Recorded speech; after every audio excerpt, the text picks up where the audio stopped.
Hello and welcome to the very first Let's Play Momir.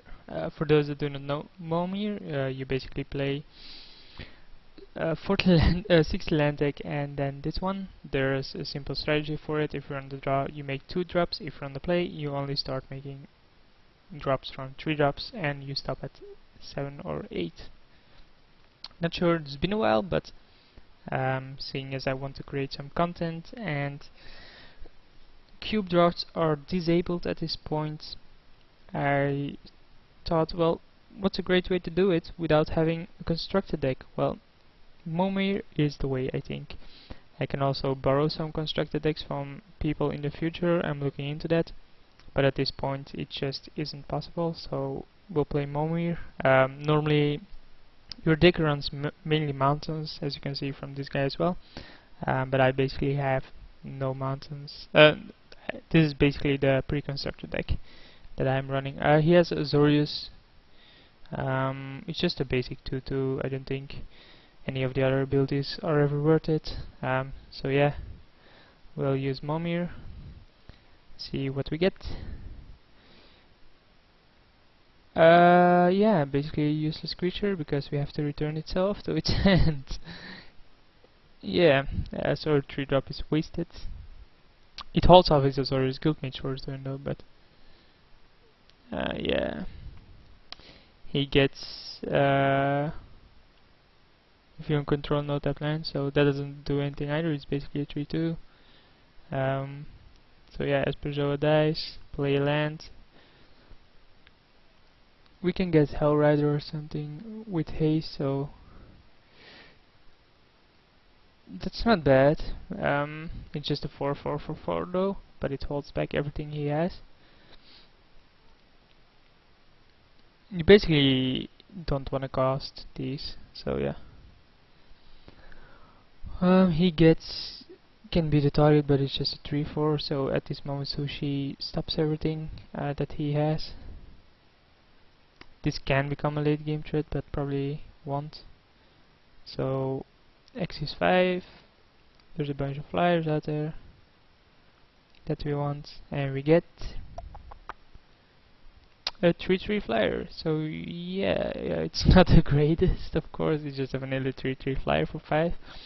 But I mean, it's fine. Why is it an enchantment creature though? That's odd. Does it have anything else? But I mean, if he doesn't have fire, we can get it in for 3. Deals damage equals to its power to target attacking creature. That creature, so it basically has the fight ability only on attacking, and it costs him mana, but it's a 4/3, so it gets through Sushi. Through Sushi. Sushi. Actually, love eating sushi. I think it's one of the greatest foods in existence. You obviously have to eat good sushi, because bad sushi is terrible. Yeah, 4/3. Sucks balls. But we have a flyer, so let's get in there. The worst 7-drop you can get is obviously Phage, as it loses you the game. The best 8-drop is Hoverguard Sweepers, I think.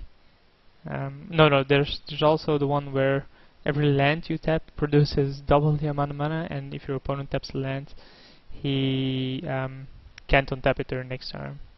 I think that's a really good bomb, but Hoverguard Sweeper is basically removed for 2 creatures of your choice, and it's also 4/5 flyer.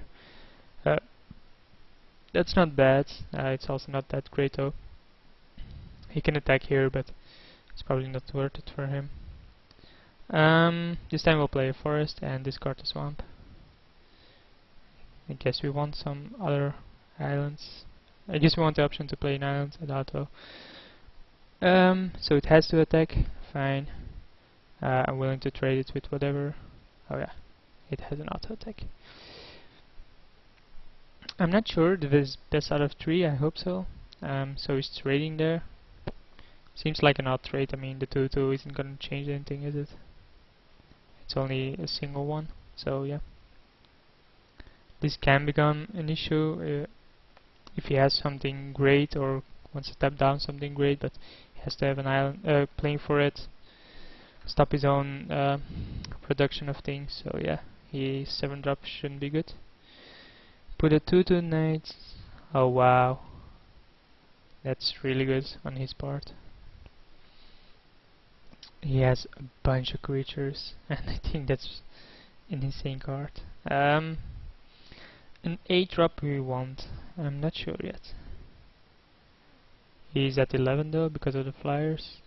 We'll get rid of the islands. I'm not a big fan of um, islands anyway. I mean, I am in constructed, but target creatures blocks Stone of Death. Exile target creature blocking our text. Wow, that's really good because basically it forces him to do things. It's a 7/5, so we can just keep on hitting with this, and we can, if we get a forest, we can just use it as removal. We do not have 2 forests at this point though, but it's a 7/5 and it can force him to block with something huge where we can kill it and then we can make a 7-drop. He actually gets this very same creature, and it does have 2 forests, so I think we have to make the trade here. With the new legendary rule, pain in the ass. He says, what are the odds? So if we draw a forest here, we're obviously gonna make the move. I think we have to do this just because he actually has more forests.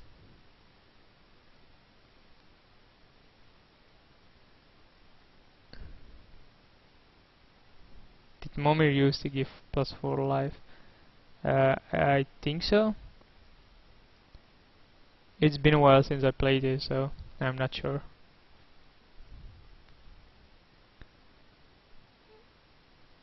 And of course, after combat, we're gonna Momir for 7, hope to get something really big.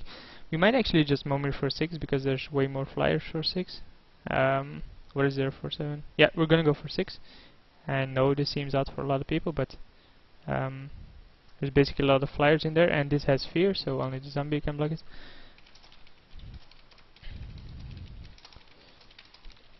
Of course, there's no sideboarding. I'm just saying, I think it had +4 life that it started at 24, but I mean, it's really been a long while since I played this. As you choose among any number of target creatures. Wow. Monster.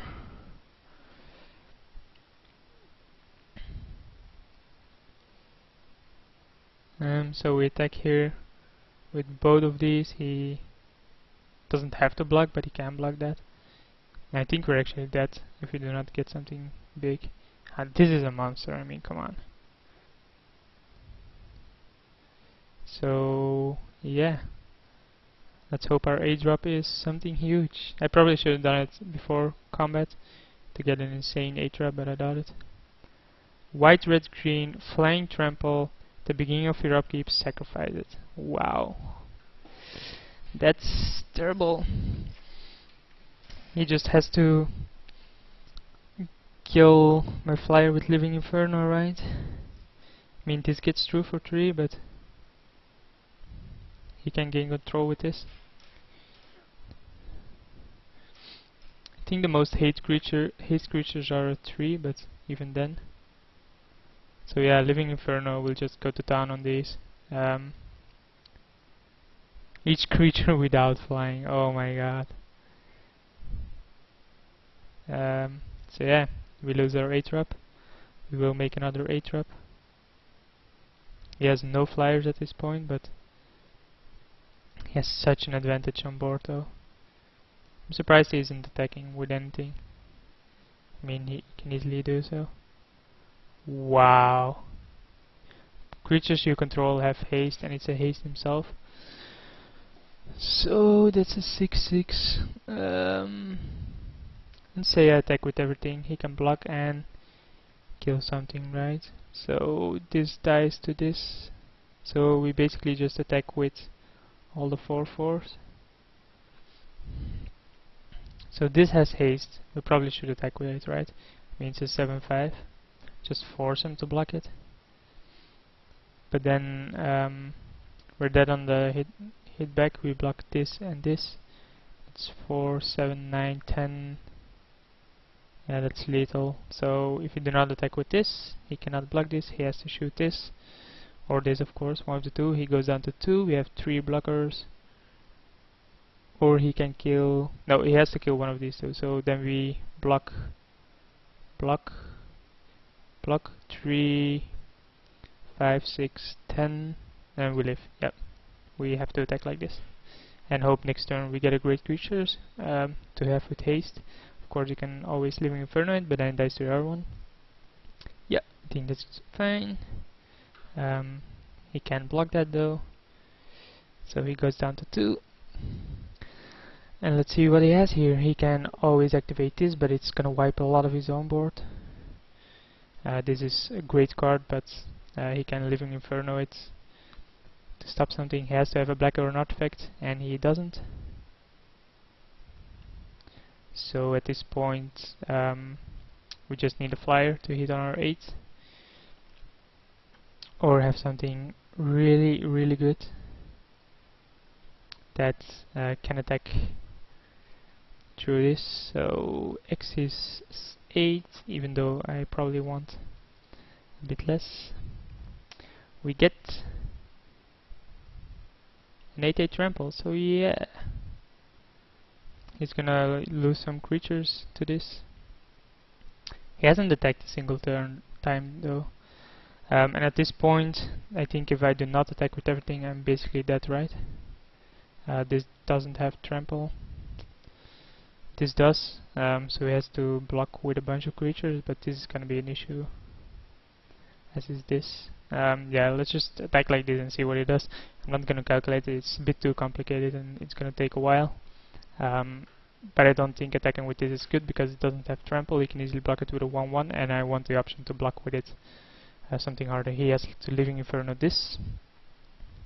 He can always block here and then Living Inferno this. So yeah, he's gonna waste a bunch of creatures on it. That's 5, that's 8, that's fine. And then he Living Infernos this. Okay.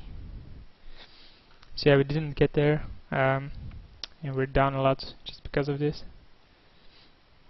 Yep, that's fine as well. We still have a 7/5, but I mean, he has this. He has a bunch of big creatures. So the board is a bit simpler, but that gives 7, 11. It's lethal, no matter how I block. No, I can block something else than this, of course, and then it's not lethal. But does this do to players? No, that's fine. But I mean, it's gonna be really hard to win through a Living Inferno, isn't it? He can kill both of these in attack for lethal, because then I block here, we do 7, 11, yeah. He has to Living Inferno both of these. I have no clue why I did it like that. Oh, I see. So then he activates it twice, and that's lethal. Yep, fine, nice. That's also a way to do it. So yeah, sideboard obviously, no sideboarding here. It's basically, as you can see, just a bunch of lands. I obviously want to play first, it doesn't really matter though. No mulligans here. I mean, sometimes being on the draw is better. I don't know if it's the meta or something. But being on the draw allows you to play 2 drops. Playing 2 drops allows you to accelerate or get an acceleration card. Because there are some, I mean Sakura, any wall, stuff like that. So it gives you an edge then. So being on the draw isn't that bad. And it's basically a 1/1, yep, because you do not cast any spells. So we use this for 3, hope we get a haste. We get a useless card. I mean, it's not like I'm ever gonna cast a spell, right? And it only says spell, it's not whenever you target. So yeah, Momir itself only costs 2 tickets to play. I have no clue what the payout is, I assume it's just a booster. So it's not that big of a deal. Wow, is he gonna skip his 4-drop? No, right? It's 3-drop? Why would you do that? Why wouldn't you not cast it before combat? 3 drops have a bunch of haste creatures. Oh wow. That's sick. So he gets 2 lands back to his hand. And we can attack, but it's basically just gonna trade with the Ember Strike. And then he has the benefit. He says, seems good, incoming Kozilek. Yeah, there is a reason to attack if he doesn't block. Obviously we do 2 damage, but there's also a bunch of bloodlust. But yeah. Whenever a creature blocks, that creature's controller loses 1 life, and we can regenerate this. Obviously not that big of a deal, but it's a 4/2. So at this point it dominates the board. But he can make 10 drops basically because of this. Yep. Cobalt going, games flying, yeah, whatever. More Momir. Might be boring to watch this, but I think it's a very interesting game. I mean, just the game in general, not this game that I'm playing at this point. It's a 3/3 flyer, the other ability isn't useful. Let's just attack with this. We could have done it before, but we basically don't want to use our 5-drop. He can double block here, where I will kill the Cobalt Golem. He is just blocking. Oh yeah, it just trades and he takes 1 damage. Fine. He could have double blocked, it wouldn't have mattered. I mean, I'm gonna take the Cobalt Golem no matter what, right? Wow, he can make 10 drops. It's gonna be annoying. And he gets a 4/4. Oh wow. He can attack with this, it becomes a 2/4. I double block, he kills this. But he gains 2 life. That's basically what it does, right? It gains lifelink. That's a hard one to beat. I mean, it's a 4/4 flyer, becomes a 5/5 flyer. We obviously double block here and trade a 2/2 for a 1/3. But we can't just take the damage on the Shin, can we? Let's get rid of the island, because a lot of creatures have island walk. First strike 3/4. Big fucking whoop.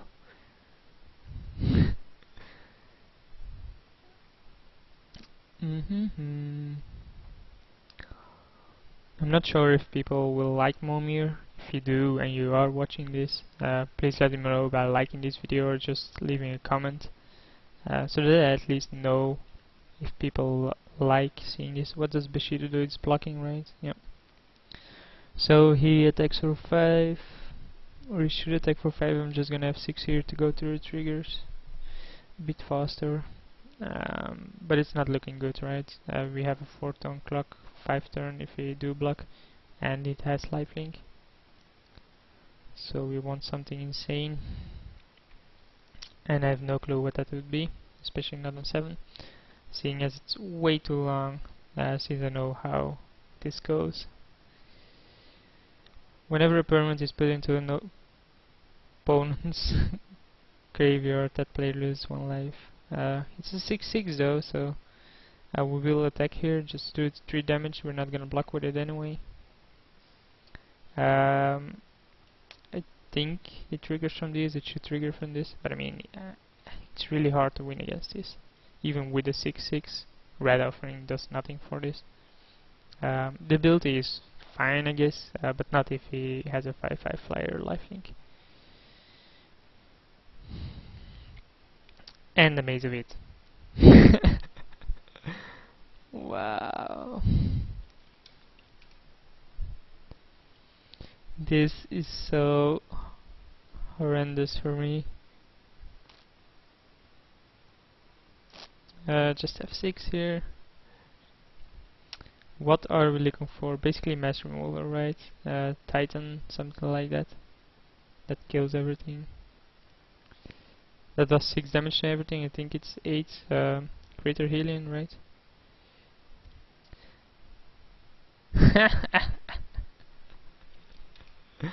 So I lose my 8 drop. Just saying, this is looking good. He has Maze of It, a 5/5 flyer lifelink, and I have nothing. I mean, I can attack with this, but what is it gonna accomplish, right? Just trade with a 1/1, just do 6 damage. It's not gonna do anything. I'd rather have it on defense. I'm gonna block this no matter what. At this point, yeah. So it gets out of Fury. It seems fine. It's only a 6/6, so yeah, I mean he can pump it, but it's not gonna make a difference, is it? So where do we block? We block. I might have waited on it in case I get another flyer, but I always have the move to just click on land. That's, oh wow, that's really good. So we have to remove this. Now we're back in business, especially seeing as when this dies it also removes something. Wow, that was probably the best draw we could have, and now the board is stalemate. Of course he can make more land traps and do more things than me. He can go to 9 and 10. I have no clue if that's actually that good. I think 12 is the nuts, but yeah, at 9 you get crap, at 10 there is some crap. Obviously Kozilek is nuts, but gotta hit it. Suncrusher is just so trash. He can also attack with multiple creatures, and when it's not legendary, no it isn't. And when I do something with it, it's a 7/6 reach, that's not bad either. We can attack with a 5/5, we can attack with a 6/6, but I mean with the higher Canis it's not gonna do anything. What I was trying to say is he can attack with multiple creatures and then see how I block and then use it to save his own creatures. So here he is making 10 drops. Hope no Kozilek. We shall see. It is a 6/6. And if he gets another Scarecrow, he can destroy permanent. Chances are low that he's gonna get another 10 drop Scarecrow though. Yeah, we're just looking for nuts card here. Choosing this card. What do we get? We get Imperial Archangel, which is actually really good. It has Shroud, so he can target it with it either. And it has flying, so it's gonna hit him. It's only at this point he's at 33 life, so it takes a while to kill him. But I mean, we can't complain here, right? He can't even kill it with the Reaper. He gets Progenitus. Really? Yeah. So we can. So Imperial Archangel is gonna take one blow, right? So we basically have one more turn to do something. But yeah, I mean, there's no out to Progenitus. There just isn't. This doesn't do anything because you do not get a Divinity counter because it's not played from your hand. Else it obviously would have been D out against the card he has, but it isn't. So yeah, protection from everything, right? So Imperial Archangel is gonna take the blow here. Even Ashen Rider isn't gonna get rid of this. There's the Leviathan that's there's Leviathan that does stuff. That bounces everything except lands, or even lands I think. And then he is in the favor again though. Now it doesn't bounce lands, it just bounces everything, which is basically an out here. Let's see what he has. He made a 9 drop. Oh wow, he actually gets Annihilator as well. Yeah, he made 9 drops just to not kill his own Progenitus, you never know. Seems like that he plays a lot of Momir. Let's just consider, say GG and concede. So yeah, if you enjoyed this, please let me know and I will continue this series, so see you in the future.